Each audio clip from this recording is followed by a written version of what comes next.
Hey hi everyone, welcome back to my new video. So इससे पहले वाली video में हम लोगों ने असिंक अवेट फंक्शन का बात किया था और उसमें हम लोगों ने देखा था कि कैसे असिंक्रोनस कॉल को हैंडल करते हैं, असिंक्रोनस डेटा को हैंडल करते हैं, जैसे कि फेच एपीआई को कैसे हैंडल करते हैं। ओके, सो आज हम लोग देखेंगे प्रॉमिस को कैसे हैंडल करते हैं। वो भी एक प्रॉमिस ही है, बट यहाँ भी हम लोग प्रॉमिस को हैंडल करने के लिए ही सीखेंगे। और इंटरव्यू में ये क्वेश्चन जो है बहुत ही फ्रीक्वेंटली पूछा जाता है। तो आज हम लोग देखेंगे कि कैसे हम लोग प्रॉमिस को बनाते हैं और प्रॉमिस के अंदर कैसे हम लोग उस प्रॉमिस को रिजेक्ट और रिजॉल्व करते हैं। ओके, तो चलिए शुरू करते हैं। तो सबसे पहले मैंने अपना VS कोड ओपन कर लिया है और यहाँ पे मेरा index.html पेज है और मैंने यहाँ पे promise.js नाम का एक फ़ाइल यहाँ पे बनाया है और वो फाइल जो है यहाँ पे मैंने ऐड कर दिया है, जिसके कारण और यहाँ पे मैं लाइव सर्वर यहाँ पे ऑन किया हूँ और जिसके कारण यहाँ पे मुझे यहाँ पे शो हो रहा है लेट्स क्रिएट। मैं इसको रिफ्रेश करूँ तो लेट्स क्रिएट प्रॉमिस। ओके, तो हम लोग प्रॉमिस को क्रिएट करते हैं। चलिए, तो मैं promise.js में आया और प्रॉमिस को क्रिएट करते हैं। ठीक है, चलिए कॉन्स्ट प्रॉमिस, मैं इसका नाम दे देता हूँ फेच डेटा के नाम से देता हूँ। फेच डेटा के नाम से मैं प्रॉमिस बना रहा हूँ। और प्रॉमिस को कैसे बनाते हैं? कंस्ट्रक्टर की मदद से, न्यू कीवर्ड की मदद से। मैंने यहाँ पे न्यू प्रॉमिस ये वाला कीवर्ड यूज किया और ये मेरा प्रॉमिस क्रिएट हो गया। ओके, अब प्रॉमिस के अंदर क्या होता है? रिजॉल्व और रिजेक्ट। देखिए यहाँ रिजॉल्व लिखा हुआ, यहाँ पे रिजेक्ट लिखा हुआ है। ओके, ये मेरा कॉल बैक फंक्शन है। ओके, तो मैं यहाँ पे कॉल बैक फंक्शन यहाँ पे बना रहा हूँ। ओके, चलिए, तो मैं यहाँ पे सबसे पहले रिजॉल्व किया and then reject. Okay, promise resolve हो सकता है, नहीं तो रिजेक्ट हो सकता है। चलिए, मैंने ये काम कर दिया। अब क्या करना है? अब मुझे प्रॉमिस जो रिजॉल्व करेगा वो तो कुछ ना कुछ डेटा को देगा ना। मान लीजिए कि मैंने प्रॉमिस क्रिएट किया, उसमें मुझे डेटा चाहिए ना। तो मैं सबसे पहले मैं इस दोनों फंक्शन को कॉल कर लेता हूँ। ओके, आपको ऐसे कॉल करना। चलिए, ये मेरा फंक्शन कॉल हो गया। ओके, ये रिजेक्ट यहाँ पे मैं कॉल कर ले रहा हूँ क्योंकि ये दोनों कॉल होगा। चलिए, मैं दोनों को कॉल सॉरी कंट्रोल चेक, मैंने दोनों को यहाँ पे कॉल कर लिया। अब रिजॉल्व में मेरा क्या जाएगा? जो ये डेटा देगा वही तो रिजॉल्व में जाएगा। तो ये मेरा क्या देगा? डेटा देगा और ये मेरा क्या देगा? एरर देगा। ओके ओके, सपोज ये एरर देगा, अभी फ़िलहाल मैं देख देता हूँ एरर देगा। ठीक है, अब ये डेटा क्या देगा? सबसे पहले डेटा भी तो क्रिएट करना पड़ेगा। चलिए, मैं डेटा को क्रिएट कर देता हूँ। लेट डेटा इक्वल टू मैं क्या ले डेटा दूँ? एक क्या देता हूँ? एक एरे ही दे देता हूँ। चलिए, ये मेरा डेटा है। चलिए, ये मेरा डेटा है, जो रिजॉल्व होगा तो ये देगा, नहीं तो रिजेक्ट होगा तो ये देगा। लेकिन मैंने यहाँ पे कोई ऐसा कंडीशन नहीं लगाया है कि ऐसा। तो मेरा डेटा भी देखिए, प्रॉमिस को रिजॉल्व करने में क्या होता है, हम लोग असिंक्रोनस कॉल को हैंडल कर रहे हैं ना। ये डेटा तो मुझे कुछ देर के बाद आएगा। जब हम लोग एपीआई कॉल करेंगे तो वो डेटा मुझे कुछ देर के बाद कॉल आएगा। तो एक काम मैं करता हूँ, ये रिजेक्ट को मैं यहाँ से मैं कॉपी करता हूँ। सॉरी,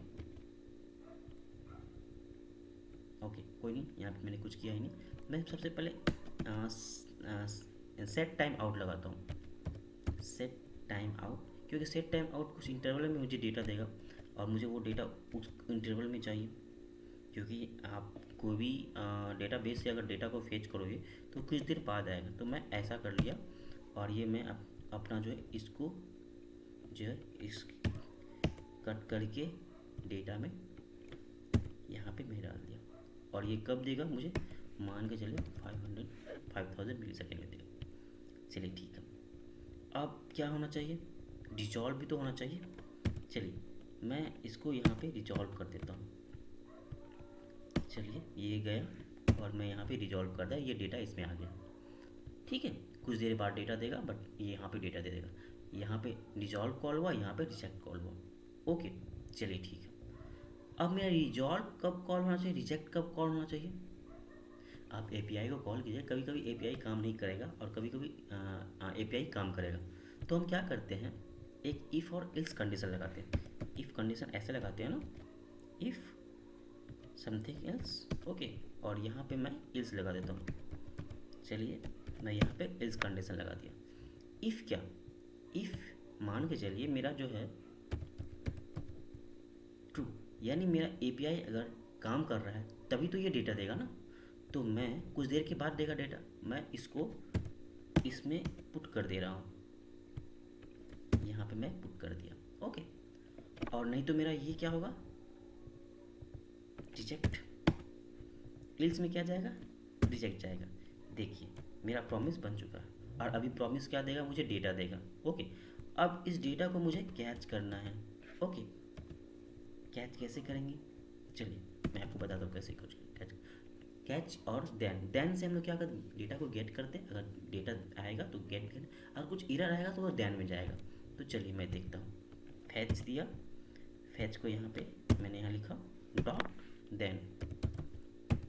देन लिखा, और देन में मैं क्या करूँ, कॉल बैक फंक्शन यहाँ भी आएगा। कॉल बैक फंक्शन यहाँ से मैं इसको ऐसा कर देता हूँ, ओके। तो देन क्या देगा, मुझे डेटा देगा, यही डेटा देगा जो रिजॉल्व वाला डेटा है वो देन देगा। तो यहाँ कंसोल डॉट लॉग करके दिखाता हूँ, डेटा देगा कंसोल डॉट लॉग डेटा। अगर इसको मैं सेव करूँ, चलिए ये मेरा डेटा देगा सबको। चलिए ये डॉट देन दे दिया, और डॉट कैच, इसी में अगर डॉट कैच लगाओ, डॉट ये वाला पूरा इसी से का है, मैं यहाँ पे नीचे लिख दिया हूँ डॉट कैच। कैच में यहाँ भी एक एरो फंक्शन लगाओ। एरो फंक्शन क्या करेगा, यहाँ पे एरर कुछ देगा, और मैं यहाँ पे कंसोल डॉट लॉग एरर कर देता हूँ, कंसोल डॉट लॉग, और यहाँ पे मैं कुछ एरर देता हूँ, एरर। चलिए अब मैं इसको सेव करता हूँ। तो यहाँ पे देखिए ये ट्रू है, अगर मेरा एपीआई काम कर रहा है तो ये वाला डेटा मुझे कंसोल लॉग होगा, ये वाला डेटा कंसोल लॉग नहीं होगा अभी फ़िलहाल, कैच वाला डेटा कंसोल लॉग नहीं होगा। तो मैं अब देखो यहाँ पे देखो, ये वाला मेरा जो ओरिजिनल एपीआई मेरा काम कर रहा है, क्योंकि वो ट्रू वहाँ पे लिखा हुआ था मैंने, एपीआई मेरा काम कर रहा है, तो ये दिया, कैच वाला फंक्शन कॉल नहीं हुआ, ओके।